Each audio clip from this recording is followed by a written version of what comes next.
As a professional driver, there is no question that fuel is your highest cost. Fuel Gauges tracks each fuel up, provides your 30, 60, and 90-day miles per gallon average, also tracks maintenance and modifications. Best of all, it is completely free to use. There is no excuse not to use your miles per gallon and start improving your fuel economy. Download the Fuel Gauges app today and keep your money in your pocket where it belongs.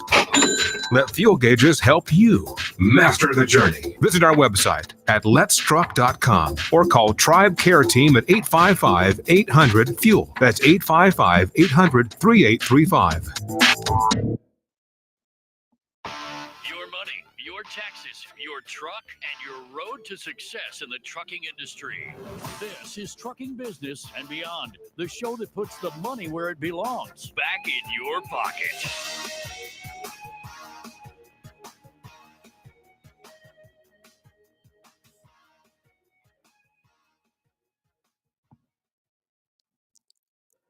Good morning, you beautiful bunch of fuckers, and welcome to my world. I'm your host, Kevin Rutherford. It is Monday, October 7th. We are here live. It is a free-for-all today. Anything goes. I'll be joined by my co-host, Brent Hutto from truckstop.com here shortly. I don't see him here yet, but I understand he will be here soon.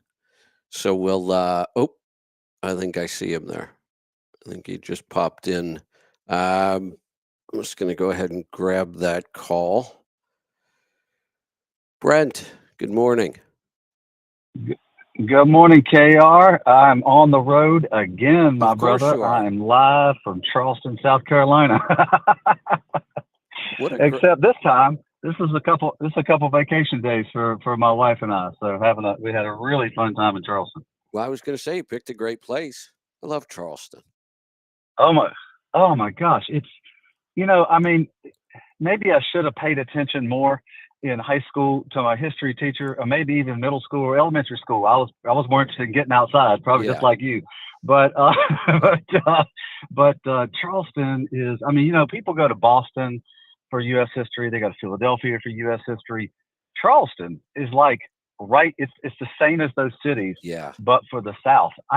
It's amazing the history here. My wife and I came down for 4 days, and right now we're on the way to Chicago for I'm going to a big broker conference, and I'm also going to speak to a bunch of bankers up there at another conference. And but this city is just amazing, man. It's beautiful. And I tell you, here's the best part of it. The best part of it, KR, is the people of Charleston are so welcoming. I mean, you don't pass a person, they don't say hi. Now, I know that's typical in the South, but it's really typical here in Charleston. It's a super great city.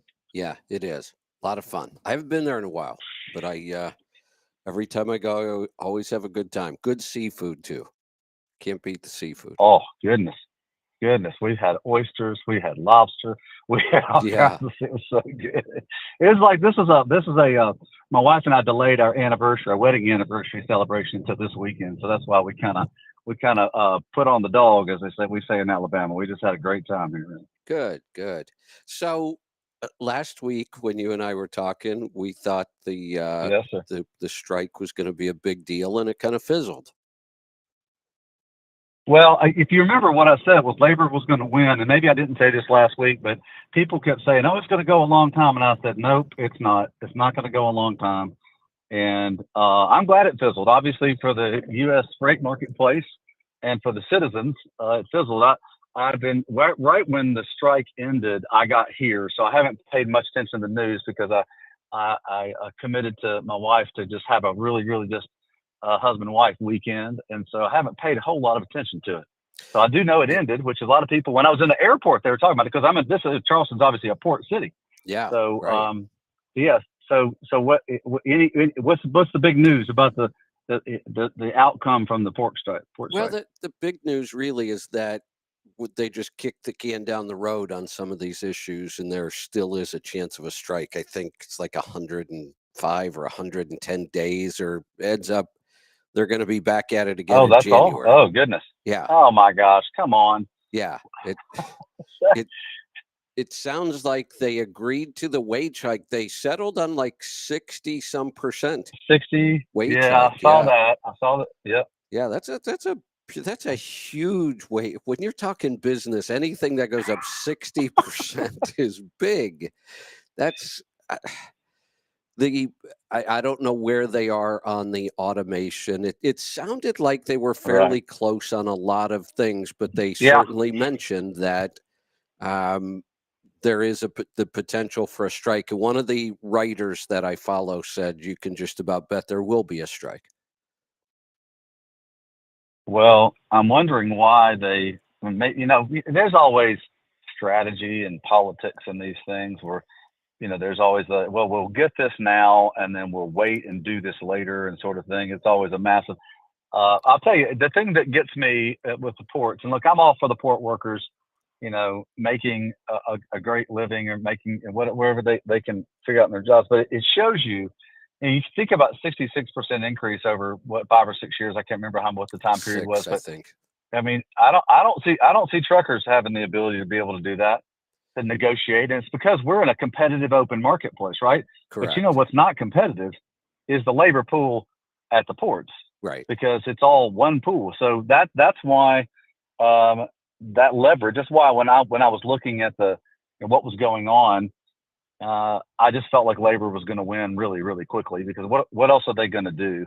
And that's unfortunate that that's the case. But the thing that gets me, and I don't know if you've heard anything on this. So, the West Coast ports renegotiated as well last year for a 36% increase. Right. Is there any wait a minute, this isn't fair? Yeah. Is there any talk about them trying to renegotiate theirs? Yeah. Who knows? The interesting thing is, and we're going to talk some about economics today. I have to check. I'm pretty sure you were the one that recommended the book Economics in One Lesson, right? I did. And you just brought it Henry up Hazlitt. again last week, right? I did. Absolutely. So you want to know what's interesting? When you mentioned it again last week, and with everything going on in politics and economics and the talk of wage controls and price controls, I'm like, I better go read this book. So I thought, all right, I probably already have this on my Kindle because we've talked about it a lot. So I was searching my Kindle and I couldn't find it. I'm like, all right, well, maybe I didn't get this one. Huh. So I go to buy it. Luckily, Amazon always warns you. Sure enough, it was already on my Kindle. I don't know why I couldn't find it in a search, except maybe I did some digging into my Kindle. For the first place, it turns out that I bought this book in 2020. I guess you've been telling me about this one for a while. Well, that's amazing. I'm not surprised, but I am amazed. So then I thought, maybe my Kindle's more out of control than I thought. So I started playing around trying to sort things because it's out of control. It used to be as soon as I read a book, I would delete it off my Kindle so I wouldn't get confused. Right.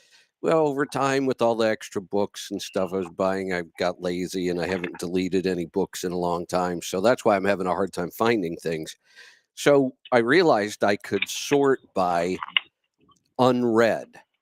Well, when I first did it, I had a little moment of panic. I'm like, come on, it can't be that bad. It says I have over 900 unread items on my Kindle. Kevin, I might suggest some therapy for you at this point. You may have a problem. So it turns out it's not quite as bad as it sounded, because when I travel, I get both versions of a book, written and audio, because I can just go back and forth. The technology is amazing. I can drive all day listening to a book, and when I pull over and pull out my Kindle and open it up, the book I'm reading will be it will be right where I left off when I was listening. It's just so I can go back and forth. So some of it was doubles because I had the audio on there. And I also realized that some books, I'm pretty good at finishing a book. If I start a book, it's hard for me to stop reading it. I do it once in a while, but not very often. But what I realized, some books have so many references that you'll be 60% of the way done with the book and the book ends. The rest of the book is just all references. Oh, right. And a bibliography. And if you don't go through it all, it doesn't show that book as being completely read. So, well, that makes sense. Yeah, so I got to go through. I think what I'm going to do, it's about time for a new Kindle. I think I'm just going to get a new Kindle and then not load all this stuff up onto it rather than trying to clean this one off. I think it's too far gone. Yeah, I know you're a reader like my wife is. The adjective would be voracious. Yeah. And she loves her Kindle. She loves her Kindle. Oh, me too. Me too. But this one's a little out of control. So might be time to do a reset. So the book itself was really interesting. Thank you, by the way. No, I've loved it. It's been it opens your eyes. It helps you understand economic principles and in a real simple way. And to me, it just anything that helps me go, oh, that's why that works that way. Or, oh, that's why the government makes a decision like this. Yeah. Then you start to get it. And man, my whole life, I mean, I'm like you. I'm just so curious about things. I just want to know, I still may make a dumb decision, but I just want to know why does that happen that way? Right now I'm looking out of, I'm headed to the airport. I just want to give you my visual right now. I'm looking out right over the Charleston port. I can see the big boom cranes that offload the containers and everything. Super cool. There you go. All right. So the one thing that surprised me, I kept trying to figure out how are they really going to teach us economics in one lesson? But that's not really the title. The title is kind of a play on words. It's interesting that he explains lots of different functions of economics with the same lesson. That's what it means. There isn't one. I thought if it's only one lesson, this is going to be a really short book, but it's not a short book at all. No, he takes one. I think what it does, and explains. He takes every sort of he takes every aspect of what would affect an economy and explains it in like one short lesson. Right, and the lesson is pretty interesting. The lesson really is that he calls them economic fallacies, that these things we believe are true about economics. He said they can all be explained through this idea of, how do I say this? It's so simple, I don't want to screw it up. We have to look at not only the immediate effect of an economic policy, but the long term. And we have to look at its effect on the entire economy, not just one group of people. And that sounds so simple, Kevin. But you think, oh, come on, that can't possibly be what's happening. But every time he explains an economic policy, you look at it and go, yeah, that's exactly what's happening. All we did was look at the immediate effect on one group of people and said, oh, this must be a good thing.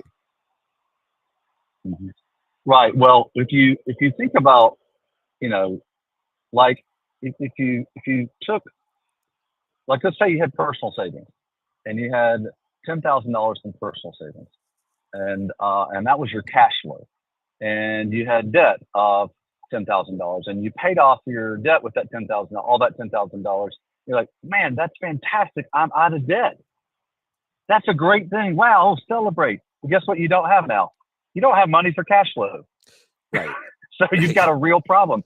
So what happens is what happens in some, from some economist standpoint, is that they don't look at what is the alternate effect of that decision on a different people group or a different part of the economy. They just overlook it. They go, well, this is going to be a good thing for that group, and that's a good thing, isn't it? That's a good thing. Everybody agrees that's a good thing. Yeah, we should do this. And they don't go, wait a minute, that has a super negative effect on this other part, which everybody will pay for down the road. Everybody, not just the people that were affected or disaffected. Every single citizen of that economy will end up paying for it. And this is the struggle you run into. And this is why when you watch like different Congress people, representatives or even senators talk about things, and they're just railing on one point, and you go, well, wait a minute, what about those people over there? That seems obvious. They say, well, not to them, it doesn't. So it really is. It's an amazing sort of, I don't know, I almost feel like people lie to themselves on this is going to be great, and it doesn't end up being great. it may help those people in the short term, but it does not help people, all people, and even the people that's intended to help in the long run. You know what I believe has happened is there are groups of people who have figured this out and use these principles to their advantage. And for sure, that is what has screwed up most of our economy. You know what I got thinking about? Really, if you read this and understand it, I would say the biggest lesson here is that we all should really be pulling for a much, much smaller government. I mean, that's the one big lesson I get from this is all government spending is inefficient and unfair. Other than the basic constitutional points that our government was founded on, that our government is here for security, protection, police, fire, some really, really basic things. Right. And those will be inefficient spending as well, but we all agree that those are a good thing for a government to do. It creates a society where we can all succeed and prosper. But beyond the basic fundamental constitutional spending, all government spending is inefficient. And it should stop, really. Wildly. Well, the framers of our Constitution, let me tell you something. I got to do something super cool, KO. Super cool. Yeah. So this is what's neat about Charleston. When we had that little thing called the Revolution. Yeah. So every state had to ratify the Constitution. So George Washington went to all 13 colonies and had them ratify the Constitution. So I got to stand in the room where the Constitution was ratified, and they had a giant, same size of the Constitution. You could sign it, and I'll send you the picture. Of course, it's just kind of fun, but you're like signing the Constitution as well, along with the other signers, which is super cool. Yeah, it is. But so I'm sitting there talking to this. There's this lady there with her 2 children, and I'm talking about the unique thing about our government and about freedom and why the framers of our Constitution, why things are set certain ways. And one of the things that our framers of our Constitution said is that the government, they warned us that the government should never be the largest in the nation. Many couple decades ago, our federal government became the largest employer in the nation. Yeah. And because they said at that point, you will find manipulation of the individual, of the citizen, to vote certain ways because of their job. Yes. And so that's why they said the last thing you want is for the federal government to get so big that it employs the most people, because at that point you get things like socialism, communism, all the things that put government at the top. And the old words of Ronald Reagan, the worst words you ever want to hear is we're with the government, we're here to help. Yeah. And what we see when you read this book and you just apply each chapter to the topic and you think, how did we get this so wrong? And it's the same reason we got all of the health issues wrong. Unfortunately, and I hate to say this is the downside of capitalism that doesn't seem to have been figured out by anybody yet. We realize capitalism raises everybody's standard of living. America was a wonderful experiment. Yeah. There's no doubt. But we look at history and we got to kind of separate politics and economics somewhat. But we have a capitalistic economic society, supposedly, but we also have a republic, and somehow it didn't work the way it was supposed to. The government got way too big, and we can trace almost all of our economic problems back to the government getting too big. Yeah, absolutely, you can. We're here's the thing, and this is something really unique that I'd love for. I mean, this is why I love trucking. One of the reasons why I love trucking is because it's an open market and anybody can chase their dreams in it. Our country was founded on a representative republic that's based on 2 individuals. Now, I know that sounds funny. 2 individuals? What do you mean 2 individuals? Well, you have the individual citizen that has the right to pursue their life, the pursuit of happiness, or the pursuit of things, that we have the right to do that. The second individual is the state that you live in, whether it's in Alabama, you're out there in Oregon. The state is an individual, and it has rights too. This is why our Congress is set up the way it is. Most people don't know that. My super smart 18-year-old son educated me greatly on this. He's like, Dad, you don't know this? He goes, they should have taught you that in school. He goes, I learned that in school. They should. But it's because that our representative republic was designed around two individuals that are given rights to pursue things individually by themselves, and they're inalienable. That's what an inalienable right means. It can't be taken away. Correct. And this is why we have the design of our government the way we do, because it's the best for the people. It's the most prosperous. It's the most, like, inside of each person. And I kind of got a little feeling of that was walking around Charleston. Inside of every person is this, because there was a lot of slavery in Charleston. Yeah. Charleston was the largest slave city in the United States. And so nobody looks back on slavery and goes, oh, well, there were some good things. No, slavery is just bad, period, because human beings aren't designed ever to be enslaved. Right. And so, but the point being is that this individual right to go and pursue life because of the way in which we were created. And that's what makes human beings pursue things and do great things and produce great things and start companies and employ people and help people change their lives, because of the individual, not because of the state. This is why our government warns, don't let the government get so big that it's the largest employer, because then it removes the power of the individual. Yeah. And that is so important. That's so important. Now, I want to let you know just real quick. I've got a few more minutes, but I'm gonna have to go to the airport and get through security, and I can jump right back on. Got it. So, but no, I love talking about this stuff, because, man, this is I look at trucking and I go, it is such a representative of why the framers of our Constitution did what they said. Well, you know what else I got out of this book? The other big lesson, the first big lesson, is our government is way too big, and that's a problem. And I've always believed that. This gives lots of evidence as to why that is true. But then the other thing I take from this book, the only way to increase wealth of a human, of a company, of a nation, whatever Here it comes. Look, this just justifies everything I've been doing my entire adult life. The only way to increase wealth is to increase efficiency and production. You have to. The only way. That's it. You can't. The government cannot create wealth. He gives great examples of government programs that is the most inefficient way we destroy wealth. When we give all of this wealth and power to the government, we're destroying it. The government is inefficient by design. We designed it that way, with 3 different branches to fight amongst each other to make sure we get to the truth, but it's an inefficient system. Right. But it was okay being inefficient. That's because the government isn't supposed to do much. But now that we have the government's hands in everything, they are just very inefficient, and they waste money. They have no incentive to be efficient.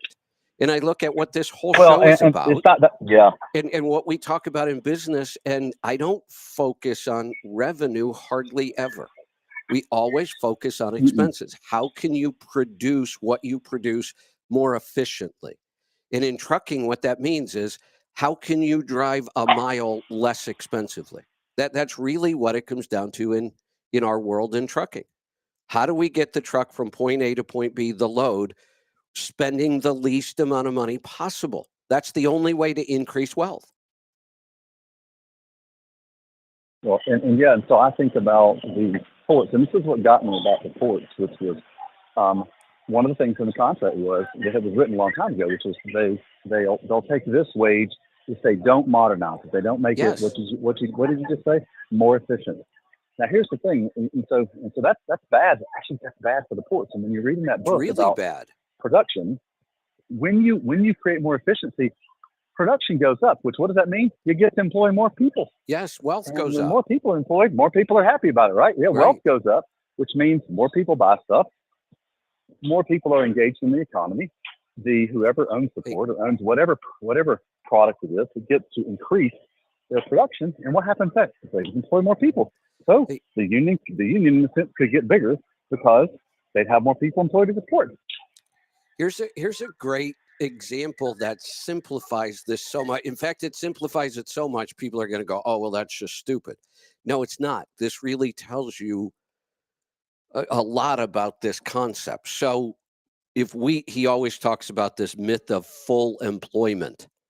Oh, what a joke that is. Do we want to 10x the number of drivers we need in this country and have their wages go up? I could do that overnight. Really, really simple. We would need 10 times more drivers, and all the cost of moving stuff, including wages for drivers, would go up. And it's really easy. All we have to do is just outlaw any truck over a class 4. Right? Oh, yeah, well, you'd have a lot more shipments. That's how simple some of the concepts can be explained in this book, though. All we have to, if we want full employment in trucking and create huge amounts of jobs and raise wages, just eliminate all trucks over class 4. Everything has to be moved in a class 4 vehicle or smaller. Right. That seems vastly inefficient, doesn't it, Mr. Rutherford? That's exactly the problem. But this is what government does. Government says, oh, look, we need more jobs. We'll create them. Government jobs created never increase wealth. They decrease wealth. Yeah, that's right. It's the same inefficient model that every time we lose efficiency, we lose wealth. Without a doubt, we do. Hey, let me drop for just a minute. I got to get through security, then I'll jump right back on. All right, we'll talk to you in just a minute. Let's find out what's going on the phones. Matt, welcome. Good morning, Kevin. Good morning. So I'm about 70% of the way through the book, and when it's talking about tariffs and all that, which I don't disagree, and I think the book is correct, but I guess I'm on a totally different path when it comes to tariffs.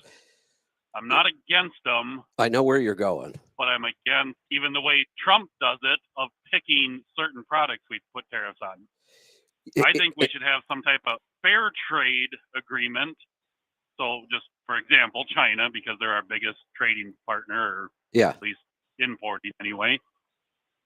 If the trade balance is out by, say, 20%, and I don't know the math, I don't know how to work this out, but let's just say we put a 5% tariff on everything that comes from China.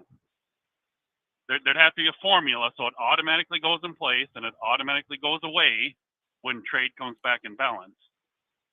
So the further out of balance it is, the higher the tariff goes. And it's on everything from China, not just steel, not just one product or this, it's every single thing. So when they start buying more from us, right, the tariff goes away.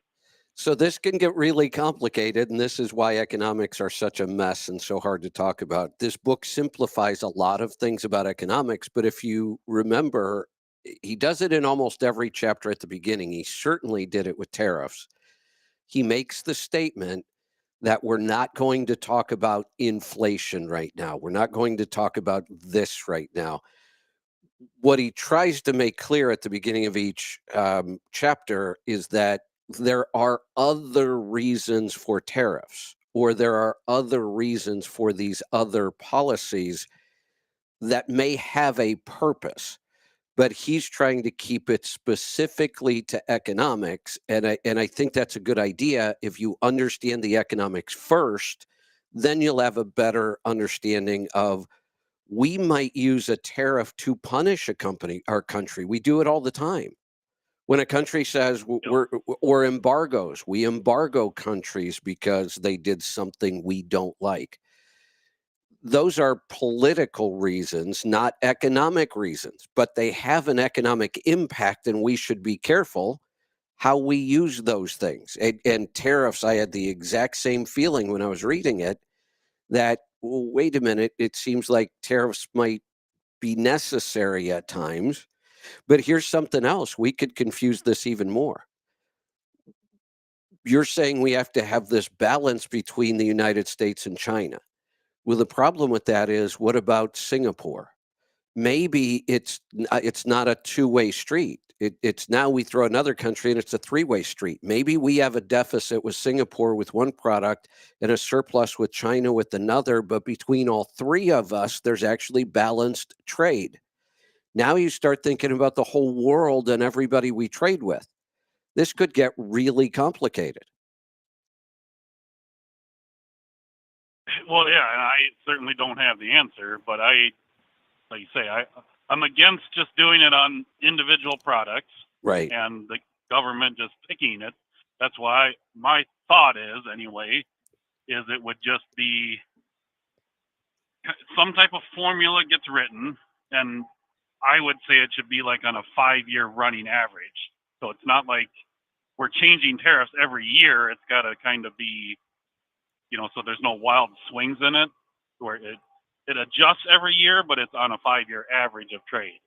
So here's the one thing I always think about and tariffs are one of the more complicated areas, I think. He explains in here why on the surface a tariff is no different than all of these other things. It will take away from wealth, not add to it. The problem is, again, we use tariffs for political reasons, not just economic reasons. And one of them that I completely agree with is, what do you do when the government subsidizes the industry so that they're able to dump their products at a really cheap price into our market? That's when I think I get it. Tariffs don't add to the wealth, but they can certainly help to try to balance some of this out if that's what's going on. We should not allow countries to subsidize an industry and then dump those products on us cheap. Well, yeah, so that's a step back before tariffs is, we got to do away with subsidies too. So right. But we can't control other countries and what they subsidize, so that adds another complication to it. Yeah, that's why we might end up with tariffs when we're saying, wait a minute, tariffs are just bad. And they are.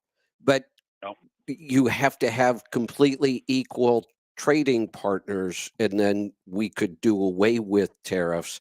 The other one that is so hard to get my head around still is inflation.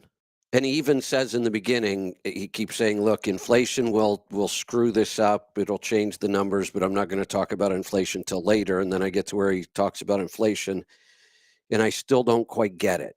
I don't. Would it have been possible? This is what I always wonder, because my whole life, inflation has just occurred.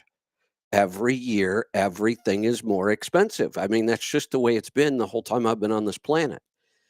Is that necessary? Could we have run an economic system where inflation wouldn't have happened?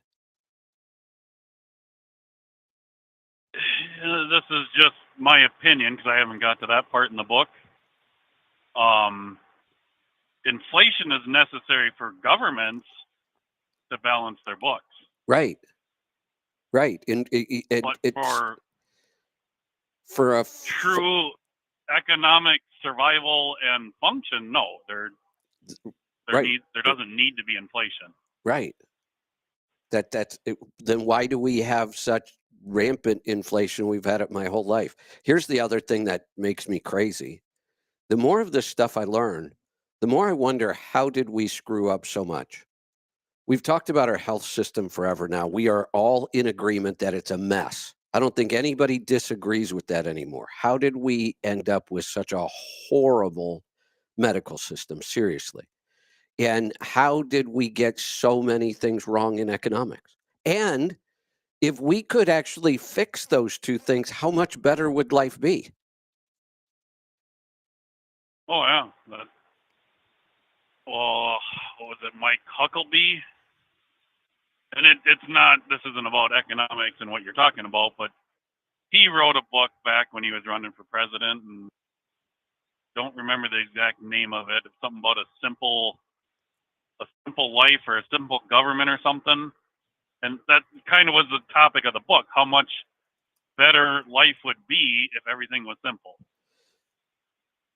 And, not having the government involved in every aspect of our life. Yeah, you wonder how much better things could be if we would have just gotten this right. And what you find out, and this is not surprising, what you find out is this has always been kind of taken over by special interests. And when we talk about the swamp or the elites or the shadow government or whatever we want to call it or refer to it, it starts to make sense that people who got to power used that power to create this system that benefits a very small group of people. Yeah, that's well, like we've talked about with the fair tax. That's why we're such a fan of that. Is it takes power away, right? And that's why it'll never get voted in by Congress. It'll have to come in, through the states. So who knows? Yeah, here's the book. I got a question for Brett when he comes back on. I don't need to be on the phone, but about the whole FEMA load stuff. Yeah, I've got that on my list. I was going to ask him about that. Have you heard or found out anything more? No. I'm just wondering if the loads truly aren't even there with all the stuff going on with FEMA and the way they're controlling things and the finances. Because that's what I'm kind of seeing is there just aren't that many loads. Oh, okay. Nobody's paying the bill, so. So what I did see on social media was that there has been a change. And again, this is third hand from social media, so I'm not trying to claim any of this is true. That there has been a change, that these loads used to move through the load boards, and now FEMA has created its own registration system for these loads. And they made it sound like they didn't tell anybody. And if you aren't already registered for 2024, it's too late. You could register for 2025 and then get on the list. But that's all third hand from social media. So I have no idea if any of it's true. Yeah, and I do know or have heard and read this. I can't give any numbers, but I know over the last probably decade for sure, they've been investing in more warehousing and strategically around different areas of the country. So I think the pure volume of loads is going down because they have more warehouse stuff in certain regions of the country. Yeah. Yeah. Well, they do have, kind of some stockpiles, pre-storm, stuff already ready. Well, and that would make sense. I mean, that just seems logical I mean, we know where there's not much chance of a hurricane hitting Oregon. So are there other things that could hit it? And when one does, we got bigger problems. That's right. That's right. So, you got to worry about volcanoes. Here we do possibly have to worry about volcanoes. Yeah. Earthquakes. We're on the ring of fire. There's a lot harder planning on that end. Yeah. Yeah, when one of those happens, there's not much prep. No, that's for sure. All right. I don't see Brent yet. Anything else on your mind today, Matt? No, other than, this new hurricane coming in, and I'm headed to Florida. So I'm actually running ahead of schedule already, going to try to get down there and get everything on early, or depending upon what the storm shows by tomorrow afternoon, I might be sitting 2 days in Georgia, not even going in. Yeah, this was before all the climate. See what this one brings up. Before all the climate, people start screaming that it's the worst hurricane season ever, and look at how late it is, and we're still having massive storms. This was a very, very quiet hurricane season. We had very few storms. Hurricane season doesn't end till mid-December, does it? It goes longer than most people Or think. 1st of December, November? Yeah, Yeah. it goes pretty long into fall. I don't know if it goes into winter officially or not, but it usually gets pretty quiet at the end of the season. But this year it's just a little different. But I follow a couple of those weather guys, and they go back and show that this whole idea that storms are getting bigger and more frequent, it's kind of like that things are getting hotter. None of it's true. The statistics are all there, and if you actually just look at them, none of that hyperbole about all these killer storms, it's not true. That nothing's really changed. No, because they wasn't like one of the worst hurricanes ever in the 1800s. Yeah, but obviously the damage, the human and correct material cost was less, just because population was way less. We had, fewer the buildings. infrastructure wasn't there to destroy. Right. So that's really the fact that this. Go ahead. Last one they're saying is going to be the most expensive. Well, every time we have a bigger one, it's going to be more expensive than last. Correct. A, because of inflation. Right. B, because of just more buildings, more houses, more roads. I mean, more everything. More stuff to get destroyed. That's exactly right. Yep, that's exactly right. Paul just texted me, want to know if I have my chainsaw on. Yes, I do. Yeah. Hurricane season. Oh, I don't carry it all the time, but you know me, I'm big into cutting wood and all that. And I eat everything with wood, and that's being prepared. I got a professional grade saw. There you go. Yep, a big strap, and if there's trees in the road, I'm still getting through. That's right. I love that. Good deal. All right, Matt, we'll let you go. We'll talk to you again soon. Let's go to Wisconsin. Rick, welcome. Good morning. I have a question about forecasting the market here. I'm coming up on over 9 years being an owner-operator, signed on with, I won't say the company, but it starts with a Schnei and ends with a Der. Okay. We've had a really good time doing it. My wife quit her job so she could pick my loads for me. And now she has been so stressed in the last year and a half, where we've had 3 years of no truck payments. I got $1.2 million on my truck now. And she is just so stressed trying to find loads that spend so much time that I think we've decided to stop doing this. And I'm going to go back to being a company driver. I think it's just because there's a 6-month delay from if the market's going to turn, because Schneider has mainly contract freight that we see. It's a substantial amount of time before we actually see the rates. That spot goes up and then the contract's got to get renegotiated. And from what I've seen in 9 years with Schneider, there's a 6-month delay. So that means probably about another year, right, before anything even gets better.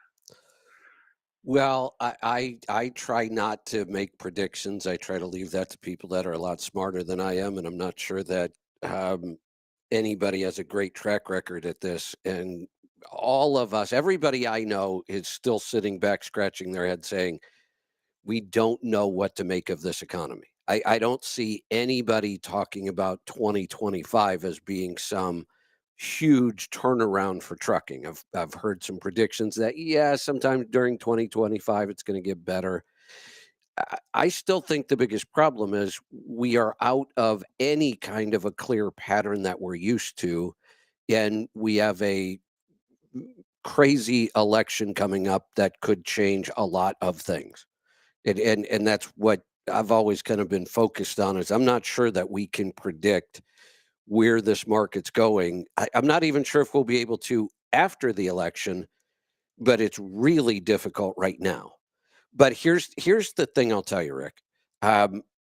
Your decision to either get into business or get out of business, in my opinion, should never have to do with the economy or the economic cycle we're in. And I say that because, in my opinion, when you get into business, it should be long-term. This is a huge commitment. It's a huge risk. It's a lot of work, and it should be long-term or not. But you should make this decision right now, not based on this economy and the fact that it's stressful to get freight. unless you're saying, I don't want to deal with this stress ever, that this isn't for me. And business is not for most people. That's the real truth of this. We call it the American dream, but it's honestly not for most people. Because if you're going to run a business, you have to know how to run a business and be able to do it in the best times and the worst times. We're in one of those bad times right now. Rates are down, volumes are down. So if you're making the decision on, well, I really want to be in business, but there's not enough money, then that's the wrong decision. If you're saying, look, we tried this business thing and it was okay when things were good, but it really sucks when things are bad, and I'd rather just not do this. Does that make sense, that it's really not about the numbers? It does make a lot of sense. It is about the stress, and I'd rather quit now while I still have savings. That's we got about perfect. 30K in the business and 10K cash on hand at, personal wise. And with the truck, it's still driving. It's not broke down. I don't want to fix the truck, one more big truck repair, and I got no savings, then it breaks again, and then I'm in debt and trying to stay in business. I think I'd rather quit now and get the stress off my wife. Not saying that she won't. I had to tell her, maybe your next thing you're going to do is going to be just as stressful. She says, that's fine, but it's different. Or she knows she can't continue. Well, look, I get it. I know people who have very stressful jobs, but for them, when they leave the job, they can turn it off. You really can't do that with a business. I mean, you have to have that personality that you just realize you're always in business and you don't ever really get to kind of turn it off. Now, if you're smart, you try to turn it off as much as possible and get away from it and get a break. But a lot of times you just can't. And the ironic part is, when things are the worst, like when we're in an economy like this, that's when you really can't and shouldn't take a break from it. This is when you got to dig deep and say, I'm just going to push through. I'm going to do whatever I have to do to get through this horrible economy. And then we'll get back to when things are better. But I think the way you've handled this, I wish more people would. You tried business. You obviously did it right. You've been doing fine when the economy was fine. Now you're seeing the other side of business, that it can get really difficult and stressful, and you're making the decision early enough that it's not a big deal. You learned a lesson. You still have money to get out of this correctly. Way too many people hold on until they destroy their finances. So I think the way you're handling this is very smart. Hey, Kevin. So I think. Yeah, go ahead. I'm sorry. Go ahead. Hi, Kevin. I'm back. I didn't catch the name. Caller, what's your trucker? What's your name? Rick. Hey, Rick. This is Brent. Hi, Sorry, Rick. I had to get through security at the airport. I get it. I heard you say that you were pulling freight for Schneider, and they're a great company. Is that correct? You're pulling freight for them, predominantly for them? Dry van for 9 years. Okay, dry van. Have you thought about a different type of freight? Have you thought about doing more flatbed or doing more refrigerated, or maybe specialized? And here's why I say this is that most owner operators, when they get in this business, they want to go after the highest paying freight, and certainly it takes a little bit more effort with certain other types of freight. But if you thought about it, maybe buy a different trailer and maybe get part of the market. And Schneider's a great company. I know them well. They were one of the first companies I ever met when I started into trucking in '98. But they have to make a profit too on their freight. And so, is there other parts of the market you could look at? Because dry van freight is the most ultra competitive freight in the market, and because there's more, 80% of the freight out there is dry van.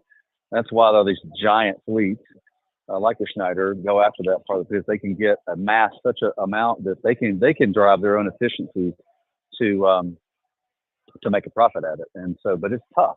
But I get it, and I know I've never driven a truck. I like to think I'm trucker-esque. But I did own a business, and I know what it's like to own a business. And Kevin's right, man. When you own a business, it never leaves you. You're just in it. But I was just thinking about what are some of the other options for you that could pay you a better margin on things on the hauls that you're making, because it's really about your return on the miles that you're running. and then of course managing your costs. It sounds like you're managing your costs really well. But that'd just be my advice. I mean, there's plenty of freaking all kinds of segments out there, and talking about, and I'll finish on this, Rick.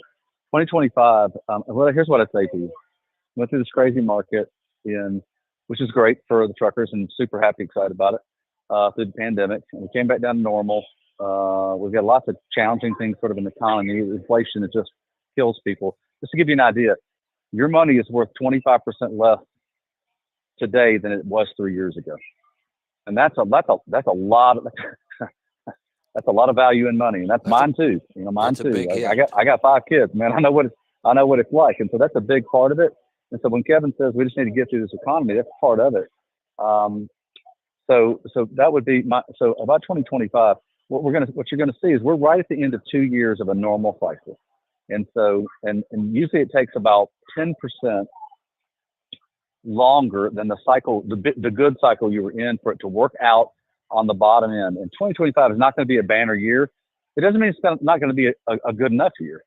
Now, because spot market rates will continue to come back up, and they have year over year, and they're not great, but they've come up year over year, because they can't. Here's the thing, they can't sustain at this for much longer, because the things you're saying right now, which is it's marginal in dry van freight. And by the way, here's the other secret: the big contract haulers, the Schneiders, the Swifts, all the big ones out there, they're going to push back this year, because they had their rates depressed really hard all throughout this year. They're going to push back, and their rates are going to go up next year between 3 and 5%, because they have to do it. And here's the thing: the shipper relies on these big contract haulers. I mean, they rely on them, so they're going to allow that 3 to 5% increase, which will bring spot rates back up. Should bring spot rates back up to a more maybe digestible form, or a digestible amount. So I just kind of leave you with that. And if anything we can do to help you, man, gosh, we're all in it for you, no problem. But sounds like you got your head screwed on straight, especially with your wife working with you. I know mine keeps mine screwed on straight pretty straight. So that's a good thing. I have a hazmat endorsement and tanker endorsement for all the 10 years I've been with Schneider.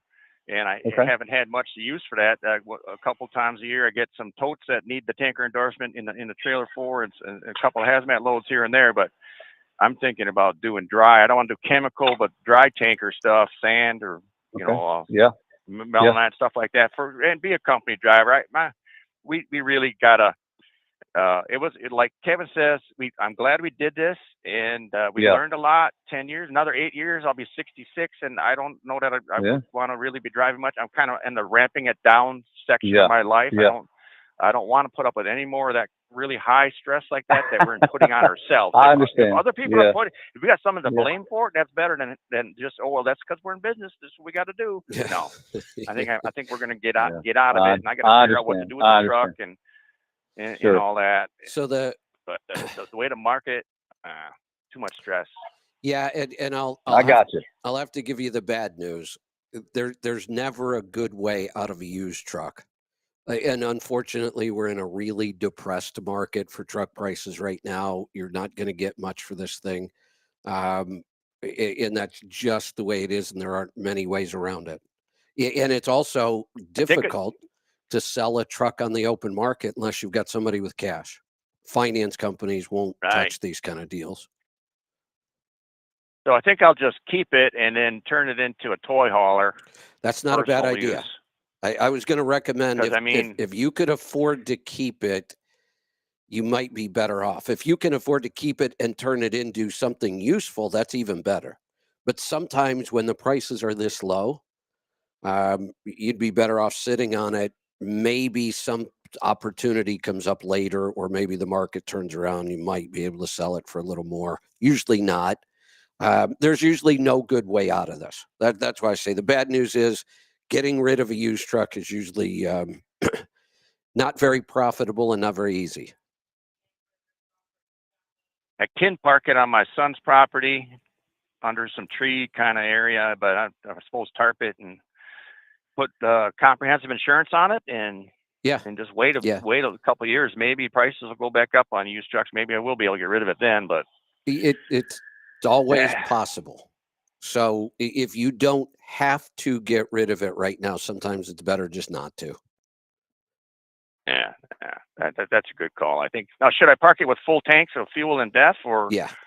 or yeah, fill everything up and drop in some the Stabil, the fuel stabilizer, and you should be okay. I got.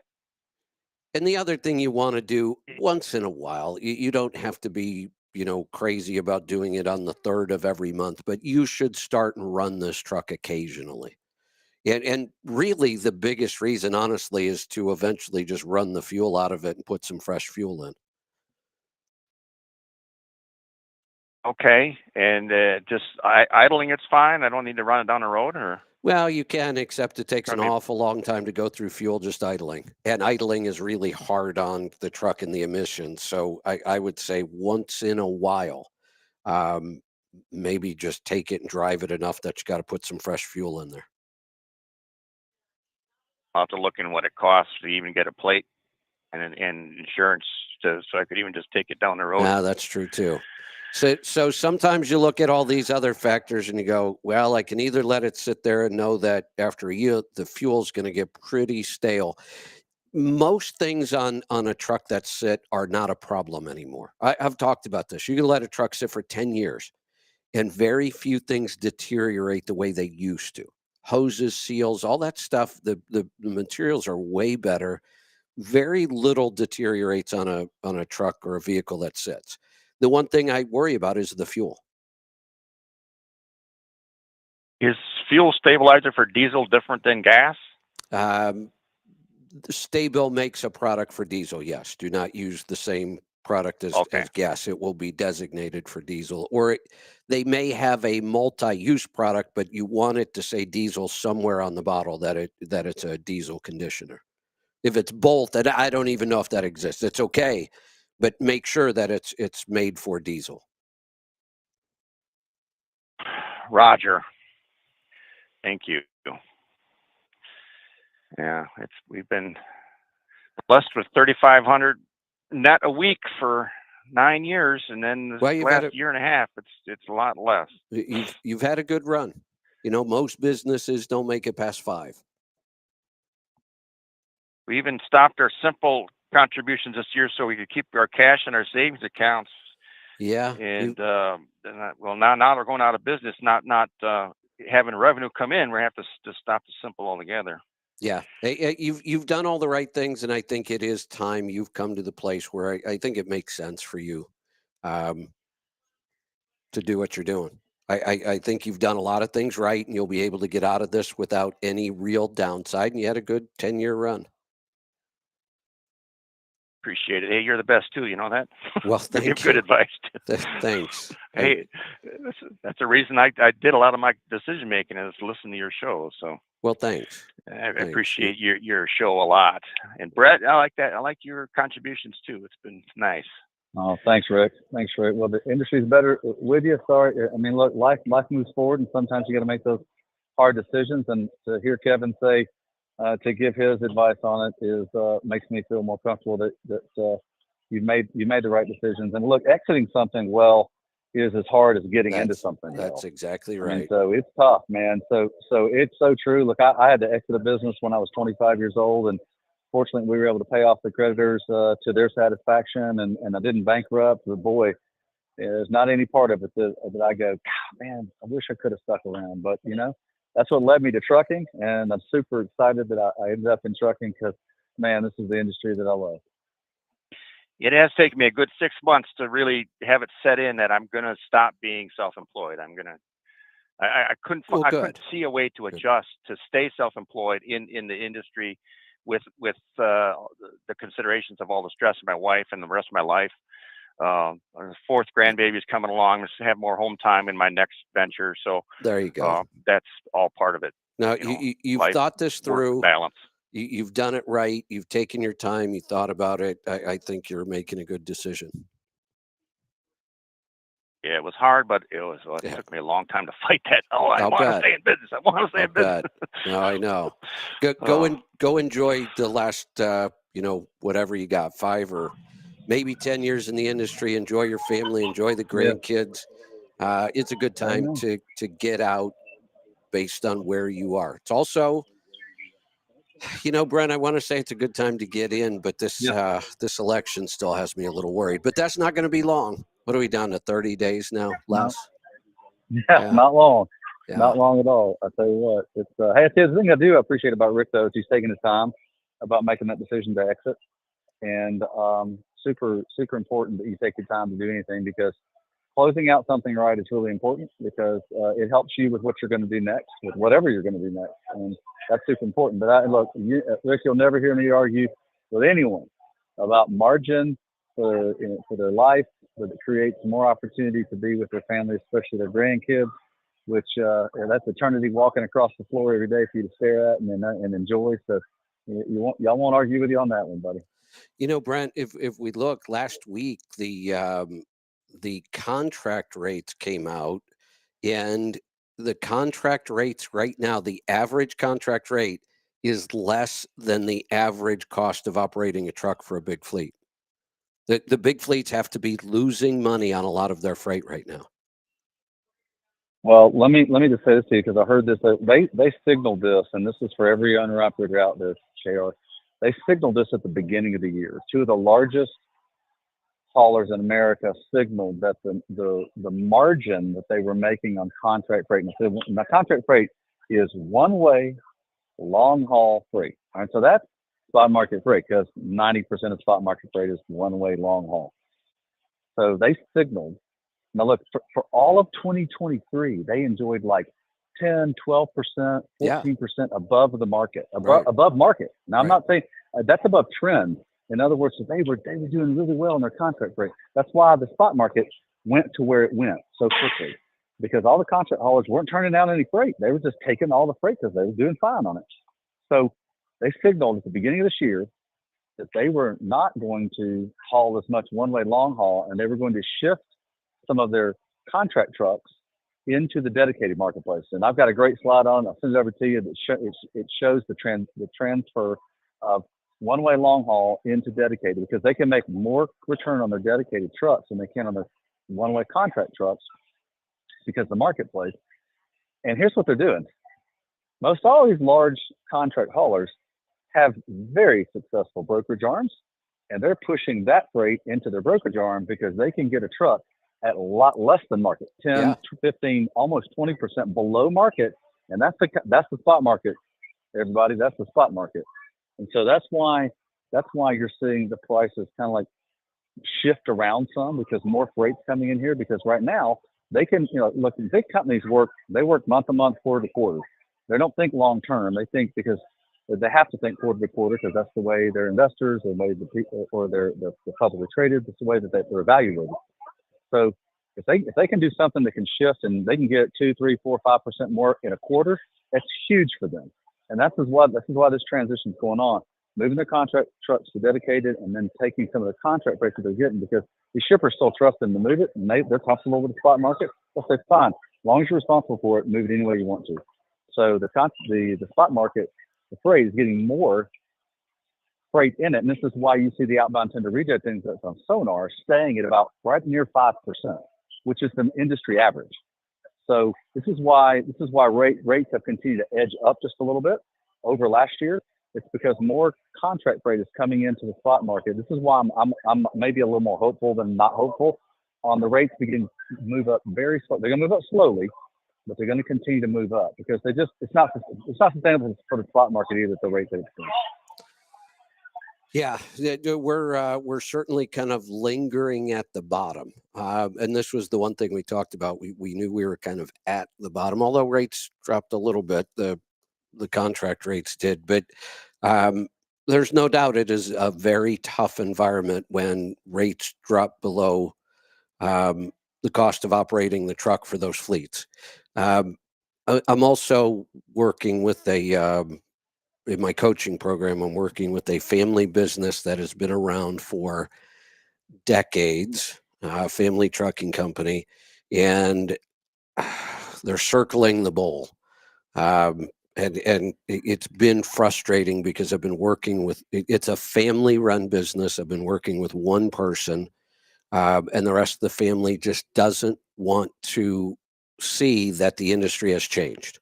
This is a company that has been very profitable for decades, supported several families, and it's been coming apart since this market started to tank. And we've been trying to put things in place, and they just won't change. And I'm looking at it now. I told them on the last call we're down to weeks. If they don't make the changes, we're really down to weeks, and it's just sad to see this. Wow. Well, it really is. I tell you what, I learned this when Truck Stop was growing as a platform. We grew the company 4 times its size in 6 years, and so I learned this really quick because then there's a reason why people that are like bankers, it's why they have money, it's because they're always focused on what does money do. And so I asked every one of them, I said, what's the most important thing when you're growing a business? And I'm telling you, 9 out of 10 of them said the same thing. They said, pivot off a bad idea as fast as possible. In other words, when the market changes, change with it. If not, you're gonna die a slow death. Yeah. And it's just because they're like, look, if you're smart and you run a good business, the key to success is pivoting. It's not like, oh well, I'll do it if I have to. No. It's to look what's coming at me, and then pivot and go, okay, I'm going to pivot here and I'll gain 10%. I'm going to pivot here, I'm going to gain 8%. I'm going to pivot here, I'm going to get 7 more percent. Because the pivot is the most important thing because it keeps you out of a bad decision. It takes you out of a bad decision quicker. And it's not a bad decision. It's just the market changed. Every business changes. Right. I mean, my goodness, 2008, I was in the media world. Yeah, well, 2000. That's when the housing market went crazy. We were projecting a 30% growth. Our company, I work for Overdrive Magazine. Remember, we had a 30% decrease. Yeah. We had a 60% change in potential revenue. Talk about hard. Yeah, that's we better pivot quickly or we'll lose the company. Yep, that's super important. Yeah, no doubt. Hey, we got a call coming in. How are you doing on time? All right. You got to go here anytime? All right, yeah. I got about 10 minutes. I'm good. Okay.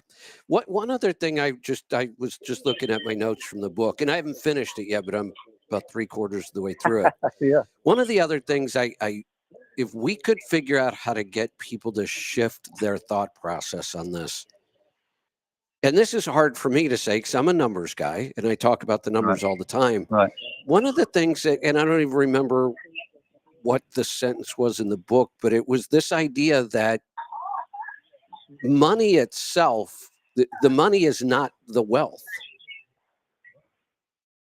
But we focus much on the money, and this is I asked the question while you were going through security. Matt and I were talking, and I said the one concept I can't get my head around in this book is, could you run a country and an economy without inflation? This book makes it sound like you could, but has anybody ever tried it? It doesn't seem like it ever happens. Well, inflation is completely government influenced. It's not. I mean, that's where they just take more money from the people, and they just you could. But here, the struggle is that many people think that the government is the answer. Like for instance, in the Great Depression, way back before I was ever born, they say that if the government would have stayed out of the Depression, we would have gotten out of the Depression if you just let the economy correct itself. And people fail, and businesses fail, but sometimes they say, well, everything's too big to fail. So they would let them stay out of the economy. We would have been out of the Great Depression 2.5 years earlier. So here's what I wonder. Now that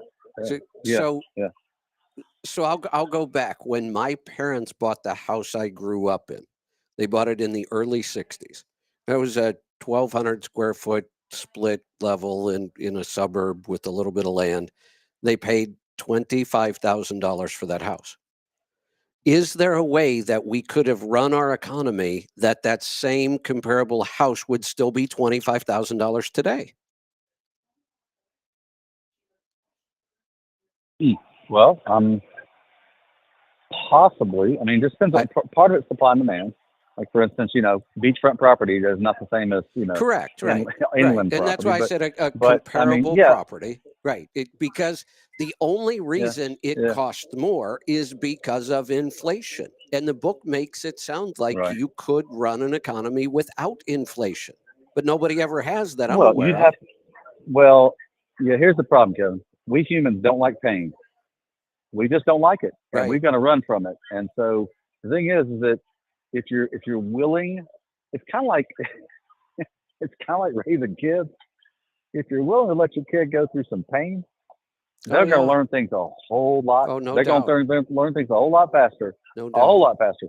But most parents we are all afraid of our children going through pain. So we like, we give them quick advice, or we correct things, and we don't let them suffer. And I don't mean suffer like it's going to kill them. I just mean Right. suffer like, oh, they're going to go through something hard.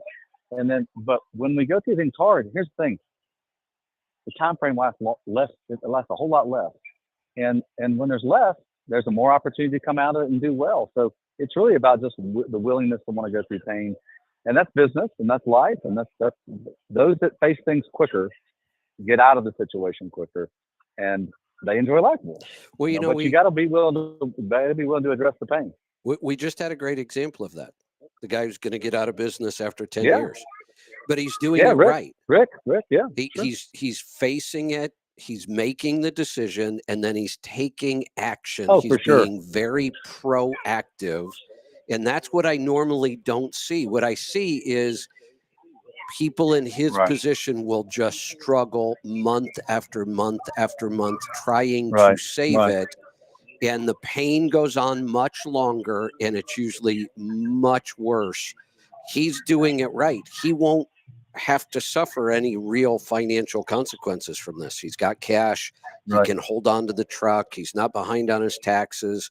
He's exiting at the right time, and that's pretty rare. Right. He's pivoting wisely. Yeah. That's the thing. I'm just that word. If I can tell that to any trucker that is out there listening to you, just learn how to pivot quickly and pivot wisely. And man, life is just so much more. You won't always like the decisions, because man, nobody likes to give up. One of the things my dad always said, that you can't beat a person that won't give up. But sometimes it's not giving up. It's just pivoting to what's next. That's super important to keep that in your mind. One of the hardest decisions I've made in my life, and I remember thinking back, I make decisions usually very quickly. I've talked about this, just my personality. Here's a goofy example. If I go to a new restaurant and I open the menu, the very first dish I see that sounds good, I just order it. I don't look at the rest of the menu. I mean, that's I'm the same way. Same way. People look at me and go, "You didn't get past the first page." I know. I found something I want already. Why would I keep reading? Didn't need to. Right. I no, this one sounds great. I'm going to try it.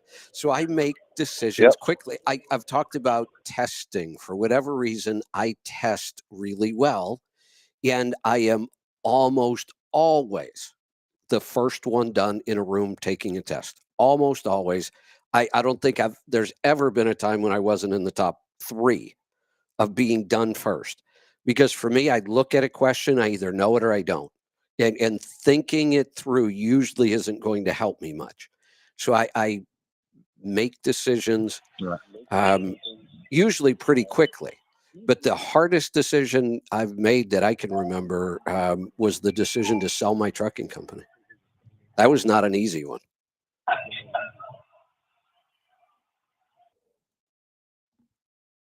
Brent, did we lose you? I can totally understand. I mean, no, I'm here. Just I was just thinking about what you just said. I mean, it's look. I mean, I had to close my business too, and it was painful, and I didn't like it, and felt like I was giving up. But once I had made the decision up, I moved quickly to do everything I could to close it with honor and character, and where I still have relationships with the people that I had done business with. And look, they didn't like getting. I paid everybody about 75 cents on the dollar what I owed them, which was. They were happy to, by the way, I was amazed. They were happy to get it. They were like, oh, really? You're not going to just not pay us at all? I'm like, no, this is what I can do. And they're like, we'll take it. We'll close it out. If you'll pay us, we'll take it. No, thank you so much for telling us, Yeah. And so, and look, I still look back on it and go, golly, man, I should have done more homework. I should have done better. I should have done this. And that's okay. It's okay. But I still, you know what? All those people I did business with, I still have those relationships. I'm still friends with most all of them. That I did business with. This is in my 20s. Yeah. This was a few decades ago. So, So super important to always do it with character.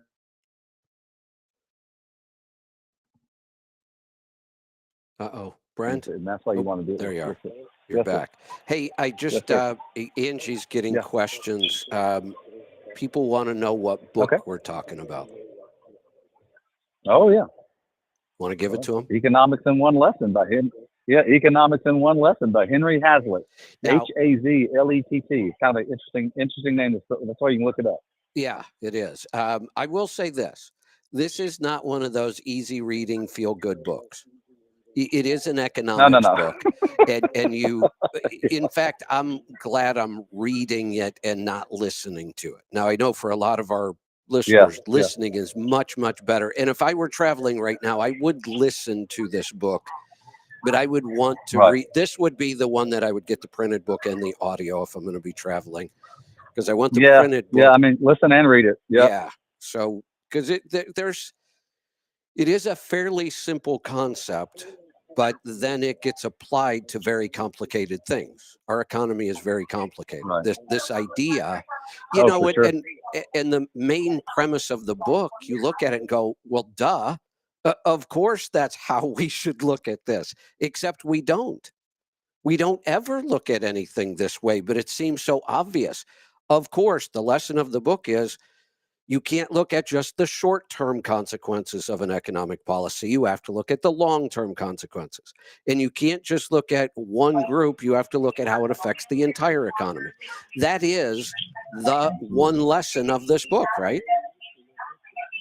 Absolutely. You have it's to look just at applied. How it affects every single piece of it. Just like, and that's life. I mean, you know, you're going to make a change in your engine. If you're going to make a change in your engine, you need to understand how it affects your drivetrain. And super important. No, that's a great example. People will understand. And also, I could put nitrous oxide into the fuel stream, and boy, will it run really good, but only short term. You'll destroy the engine doing that. Yes, it will perform incredibly well for a very short period of time, but you can't sustain that. Absolutely. So it's the same thing again. We can't just look at the effects of this policy short term. We have to know what's going to happen in the long term. And it turns out we just don't get any of this stuff right.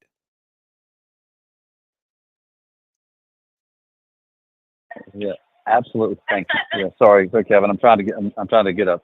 I'm checking in on my flight, but yeah. So it's understanding the consequences in anything that you do in life is so important. I mean, look, I'm all for a lot of things, and sometimes I don't make it all the way through, but the times that I do, and usually, you know, and what I'll say, if you're thinking it all the way through, it never hurts to get good counsel. This is why I love the truckers that call into your program. They're asking for your counsel.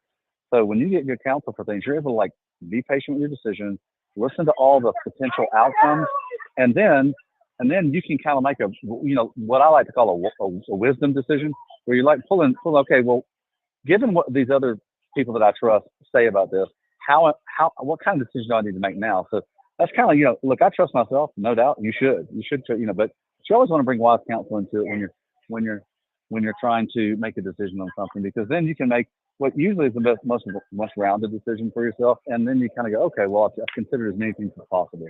And so you know, it ends up working out much better for you. I know you've got to run. Let me leave you with this one lesson from this book. Man. So you'll remember this, the broken window fallacy. Oh, that's a great one. And think about it starts off with a broken window. Yeah, that's such a great one. Yeah. Think about the timing of this. Wait till you hear the last sentence in this paragraph. So here's the explanation of the broken window fallacy. One of the most famous illustrations from the book is the parable of the broken window, which explains that destruction, like breaking a window, doesn't lead to economic benefit because it diverts resources from other potential uses. So here's the argument that if a child throws a rock through a window, he just stimulated the economy because now somebody has a job to go do that they can get paid for.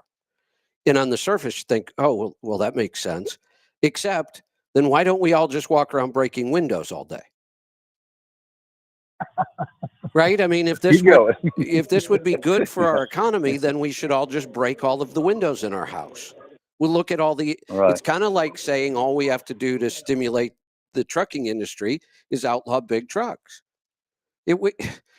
None of this makes sense, but listen to this word, the final sentence in this. This challenges the notion that war or disasters can stimulate the economy.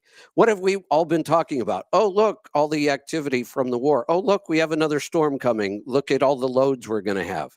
We talk about storms all the time in trucking as though it's a good thing. Well, once again, you're going to look at one side of the equation. It's good for the truckers that can haul some of the FEMA loads, and that gives you more revenue. But when an entire part of the country loses multiple billions of dollars, that's not good for the overall economy. So you pay for it down the road. Right, and that really is the lesson in here, that even these things that look good on the surface are really bad for the economy overall. But he does point out many times these situations will lead to a benefit for a group. The other one are unions. Yes, unions benefit their members, but they're horrible for our economy. Well, I agree. Yeah, it's because it doesn't create a free market in any way, and that's the issue. When you don't have a free market, it doesn't work ever. And this is why there are challenges.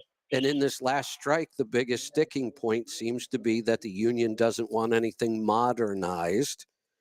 And what does that do to production? And it's production that creates wealth. I mean, we have it totally backwards, but the union members do benefit from this. It's the rest of us that get screwed.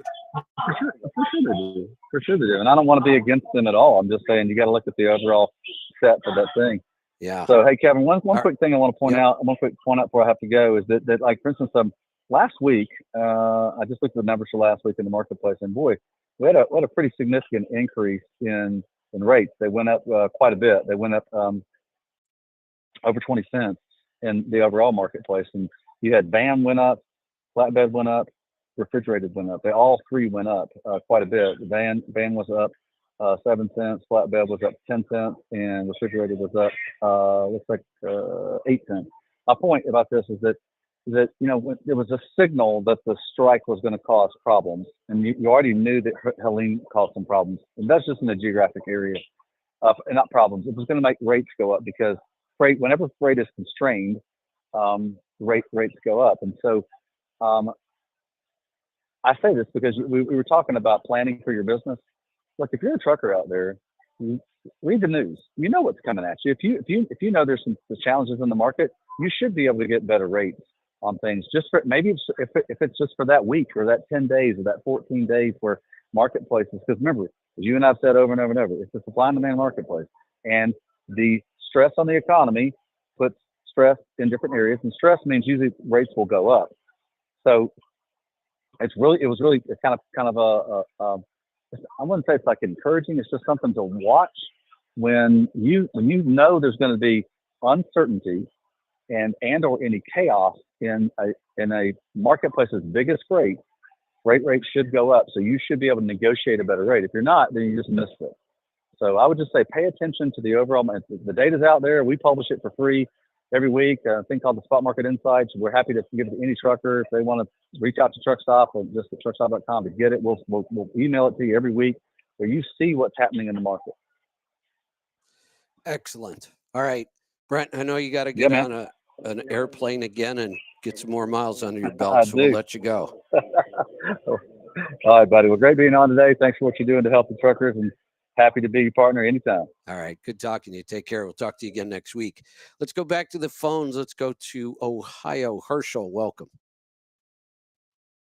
Hey, Kevin. What's on your mind today? You there? Yeah.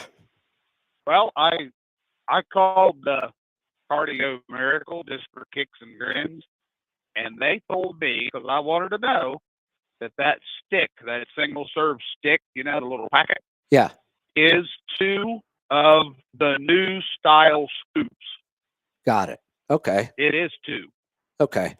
So you've got the other one, a baseline. Like I say, I go back and forth. I've got one tumbler that's 40 ounce. I've got one that's 30 ounce. I put about a scoop and a half in either one. The old style big scoop, I've got a bunch of those around. I put about 1.5 in those, and it works out just fine. I don't even know what that is as far as, I think it's a serving and a half of the old scoop. Oh, okay. And I remembered what I wanted to ask you Friday or Thursday, whatever day that was. Now I know what it was. David Owen from Nastic. Yeah. You talk about doing a podcast with him, but I must be missing it. Where is this podcast? I think he's an interesting guy. I'd like to listen to it just because I think David Owen's an interesting guy. He is, and I love the way we do the podcast. So David is the last person on earth that does not have a cell phone or a computer. And that is the truth. He does not have a cell phone or a computer. When he gets an email, his assistant prints out the email and puts it in his inbox. He reads the email, writes his answer on the paper, and gives it back to her, and she emails somebody the answer. So when we do a podcast, all he does is pick up his office phone and call me. And I answer the phone and we start talking, and one of his tech guys in the background has hit record.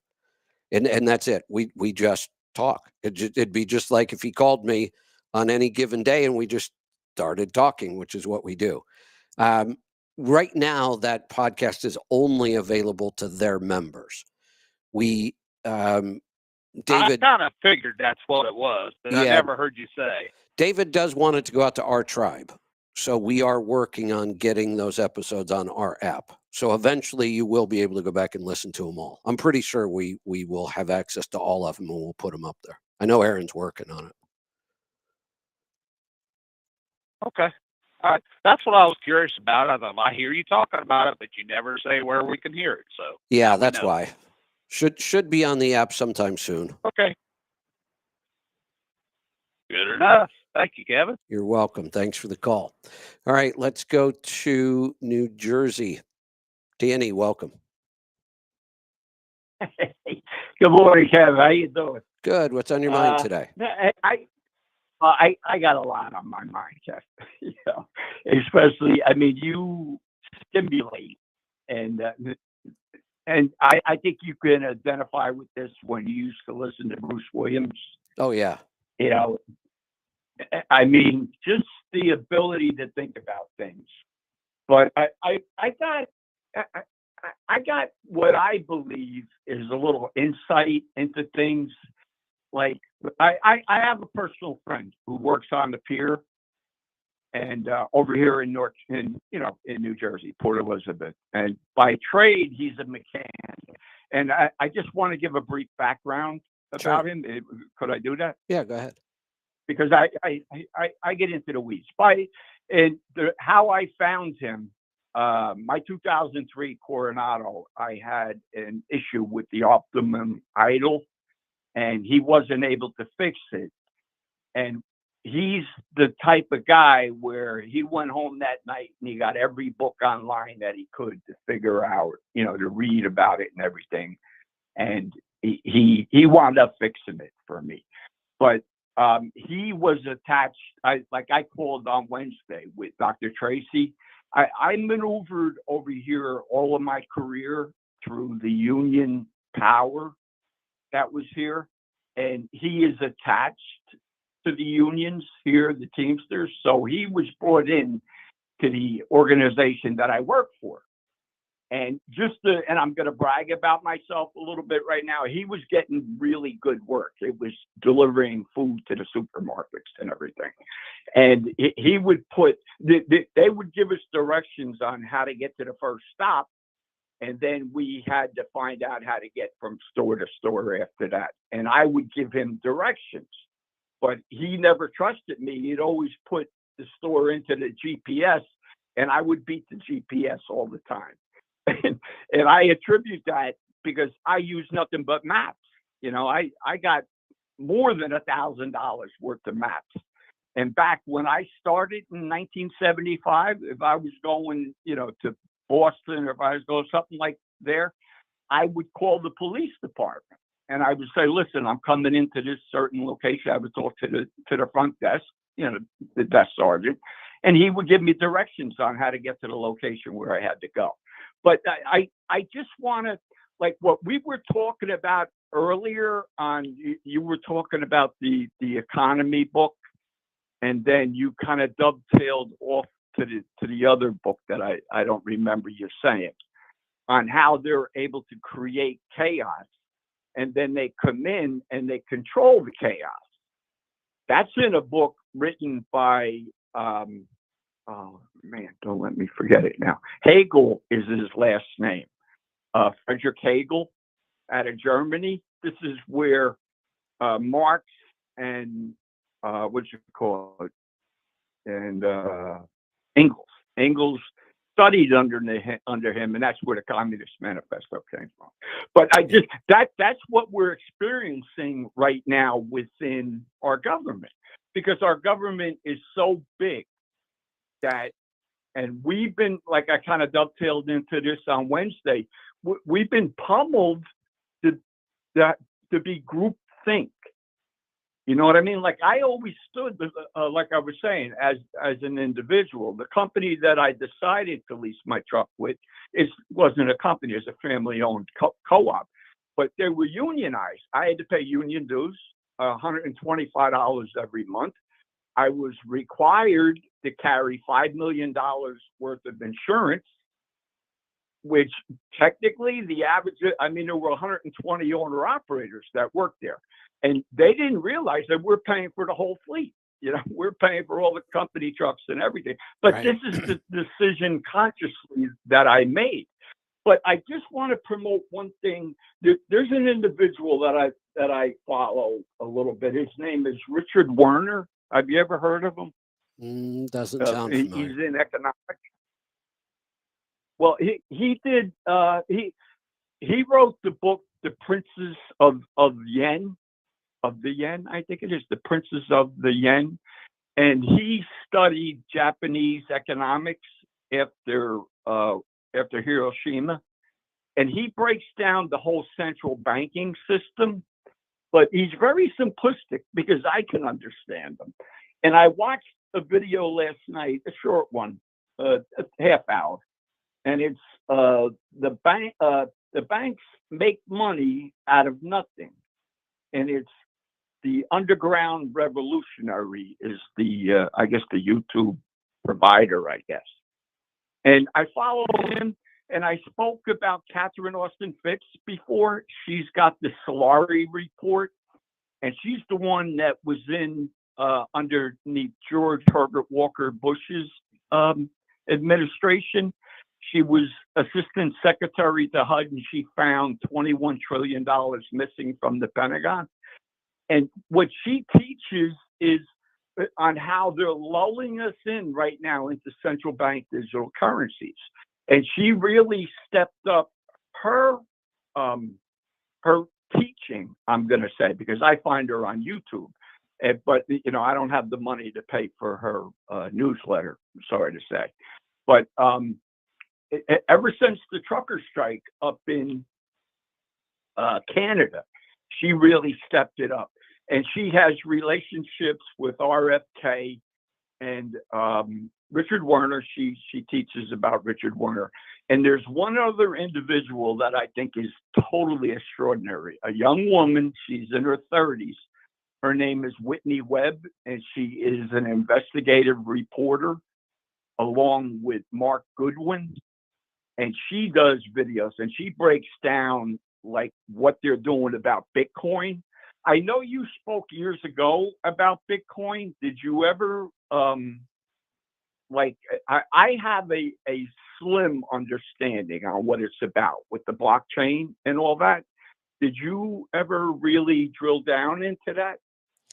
Yeah. And really my point on Bitcoin is there's two different ways to look at Bitcoin. One, will it ever be a viable way of buying things?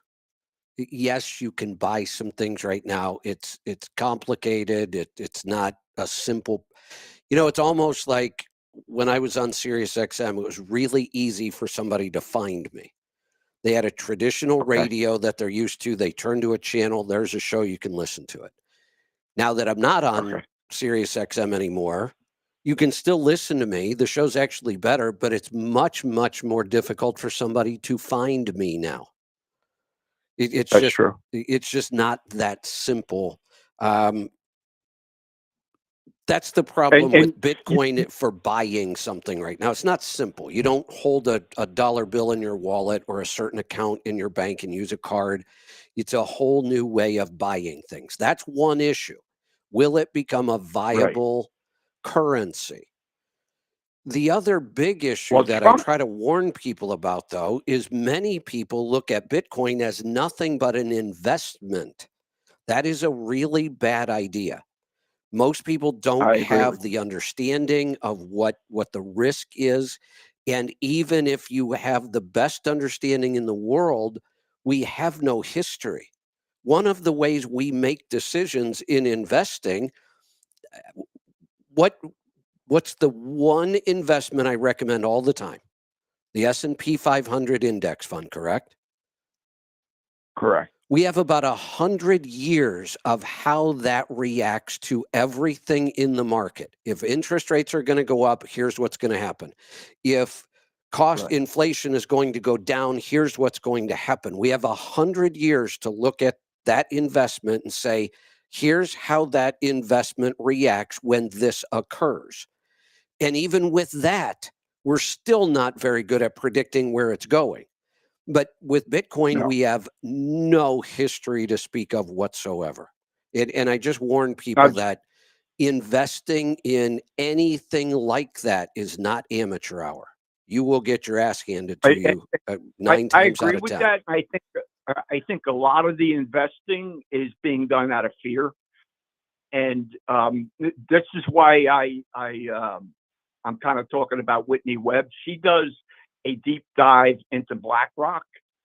BlackRock's not really that good, on the power that they have and what they've been doing, just what they did under COVID, on how they swooped in and, they bought a lot of land. They bought a lot of property. And with what I'm talking about, see, Kev, when I was young, I hated control. And that's what gave me the ability to step outside of groupthink. And like, I know we promote here, why. I know not only would ask why, I would ask how. How did that happen in order for me to want to ask why? And doing that, I would see a lot of things like, now I don't want to get into the woods, but BlackRock, on who's connected to them, and she breaks down, behind Jamie Dimon, she really gets into the weeds with Jeffrey Epstein on how all the pedophile stuff. I know, Ken. This is the kind of stuff I stay away from because you can never solve this. Okay. We could talk about this on the air. Give me one more minute. Go ahead. I just want to say this. I believe that they are de-dollarizing the dollar, and what Catherine, teaches about, Richard Werner teaches about, and Whitney Webb, just about Bitcoin and everything. Because if we don't have the dollar, what Catherine teaches, right, very simplistically, after the strike in Canada, is that because how they debanked, how Trudeau debanked them up there with one switch, that we have to have cash. And if we have cash and we use cash, which I believe it would be very, very hard, if not impossible, to transition back to that. But when we have cash, we could slow things down for what's happening. And I know I kind of got into the weeds there and everything. And I just would like to see this industry, because I believe the trucking industry has the most power over any other job that you can have within this country. And, and especially with the way they're sticking together. But I just want to dovetail into what my friend told me about the unions. They tentative agreed until January 15th. at $6 an hour increase. And what they're fighting is what was already accomplished out in Long Beach. And he said you can go on YouTube and you can literally see the automation on how it's already been implemented there. And that's what the main drive is here to slow things down on the East Coast. Yeah, and I talked about that. And if people want to understand why you have to modernize, it's not an option. You should read the book we just talked about, because that's the only way to generate new wealth. We have to modernize. Right. We have to get more efficient. We have to increase production. In Long Beach, there were 800 jobs that were lost in Long Beach in order to implement. Danny, here's and you got to read the book. Can anybody tell me the book is about not looking at short term and not looking at one group? We have to look long term. Right. We have to look at the impacts over the entire economy. Everybody knows 800 jobs were lost. It's obvious. It's right there in front of us. They reported it. How come nobody talks about how many jobs were created? I get you. Nobody talks about it. But that's the whole point. I can't tell you how many jobs were created because nobody talks about it. But were jobs created? Absolutely. They had to be. If there's a machine that's going to take over a human's job, who built the machine? Who built the factory that built the machine? Who delivered all the parts to make that factory? Who delivered all the parts to make the machine after the factory was made? There were a lot of jobs created, probably more than the 800 jobs that were lost. I agree with that. But see, Kev, just for me to identify a little more, I listened to the teaching that you provide with Joel Salatin, with all of the control issues that are all around us and that we're involved in the industry. And like when I say I go back to how, I started holding the steering wheel in 1975 under Jimmy Carter. I finally got to driving a straight truck, pedaling, the 5 boroughs, working LTL off the piers. But then I graduated until Reagan got in, and I was able to buy my first brand new truck in 1979. And it was still just trying to recover. The interest rate on that $50,000 brand new truck, the cab over Freightliner, was 22%. No, I never got for the truck. They wound up taking it from. Hey, Danny, gotta cut you loose. We can get way off into the weeds on that. Hey, one of the things we should stay focused on, if modernization is so bad, and I've heard this, and this is a tough issue. Well, of course they're going to fight automation because they'll lose jobs. But every time we've automated things, we get more jobs. It's kind of like this argument you get from the socialist. Well, I know socialism has failed every single time it's been tried, but this time it will be different. It's the same thing. I hear people say, well, it doesn't matter if every time we've modernized, we ended up with more jobs. This time's different. That's the argument that's being made. But it's never been different. That's one of the things when you look historically, I don't know if at some point, it seems logical that if we keep putting people out of jobs, we're going to run out of jobs for people to do, but it never happens. And it really is the only way we create new wealth is to increase production and efficiency. Let's go to Iowa. Brad, what's on your mind today? Let me try that again. There we go. Yeah, try to lighten the mood a little bit here. I was going to have some suggestions for the store. Okay. If you don't mind. Sure. Maybe a shirt that has a picture of yourself, Bruce, and Mike Beckett on there. And one of them says, Mike says, does it have chrome on it?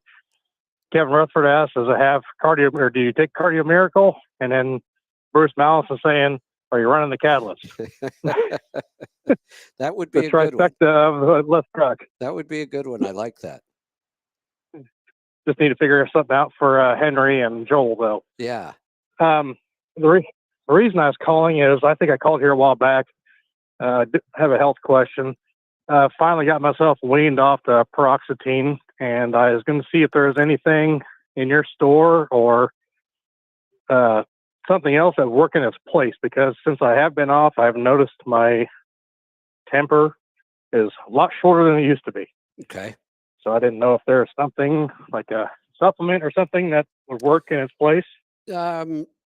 Not directly, but we can certainly talk about what's going on. Let's go back. When were you prescribed? Is this Paxil? Yes, it is. When were you prescribed that? 2013.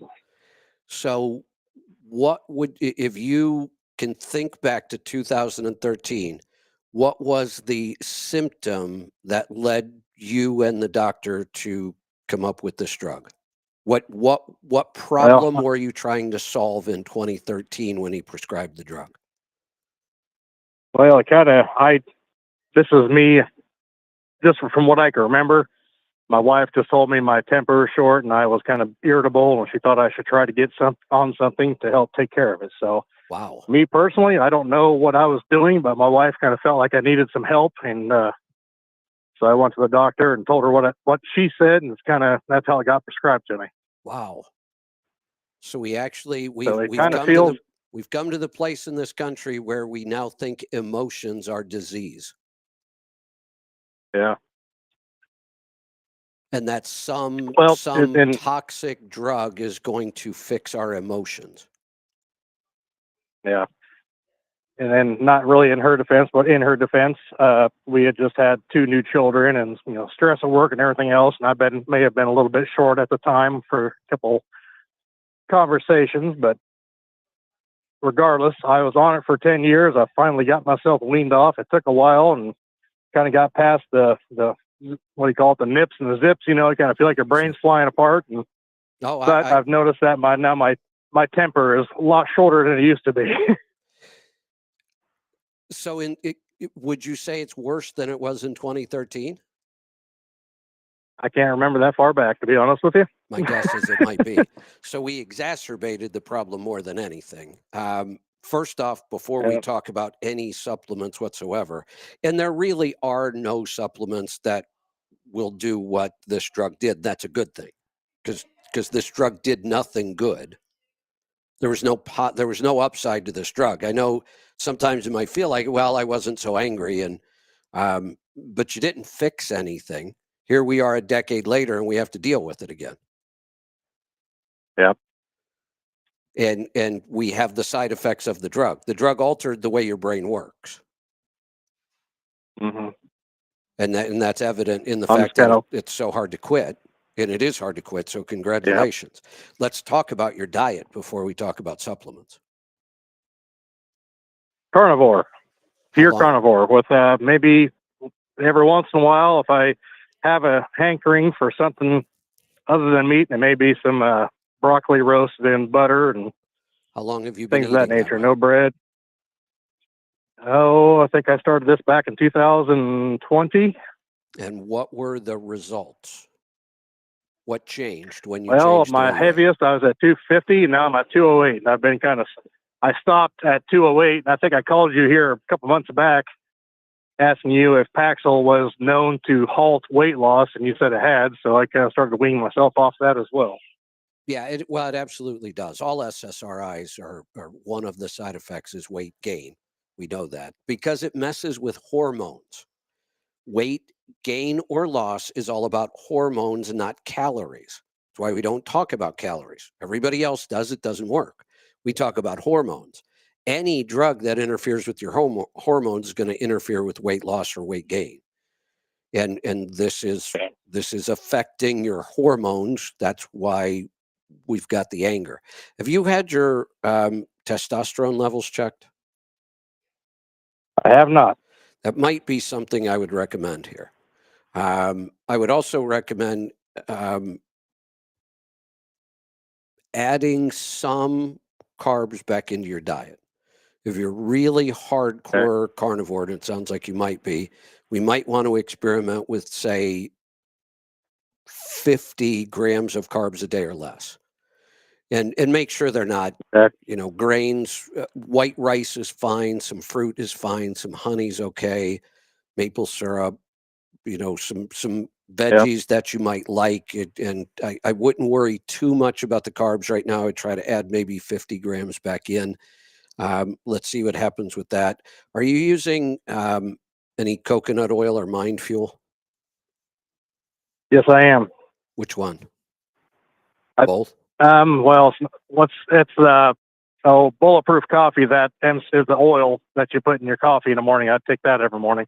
Okay. So, well, there's two. There's MCT oil or XCT oil in Bulletproof's brand and our Mind Fuel. Are you using a blend or are you using a pure C8? Bottle. No, the bottle I have is probably from about a year ago. So I've been nursing through it here quite a while, taking about, just a shot of it in my coffee every day. Yeah, I would try. Oh, I'm pretty sure it's Bulletproof. I would try the Mind Fuel we have in our store. That's pure C8. And I would put up to 2 tablespoons a day in your coffee. And the reason I'm saying that is Mind Fuel creates ketones. I mean, that's the point of consuming pure C8 instead of just coconut oil. Coconut oil makes ketones. Pure C8 makes even more, makes them faster. Ketones are really good for our brain. And you're dealing with the brain issue right now. But what we know is that brain issues are not chemical imbalances. That's why drugs don't work. They're a Band-Aid at best. We need to get your hormones back in balance, not just, we can't affect these neurotransmitters directly. We have to get your hormones back in balance, testosterone being the big one. So I would check to see what your testosterone levels are. I would add the brain octane, and we talked about it earlier, I would add the Cardio Miracle. I do think that there are some. Take that as well. Yeah, absolutely. Now, if you don't see any movement in mood or anger in 30 days of this, I would give this 30 days, and I would get your testosterone levels checked. And if nothing really improves in 30 days, then I would recommend a NutriQ, and we're probably going to have to do more blood work. Okay. All right. Well, I'll give that a shot. All right. Thanks for the call.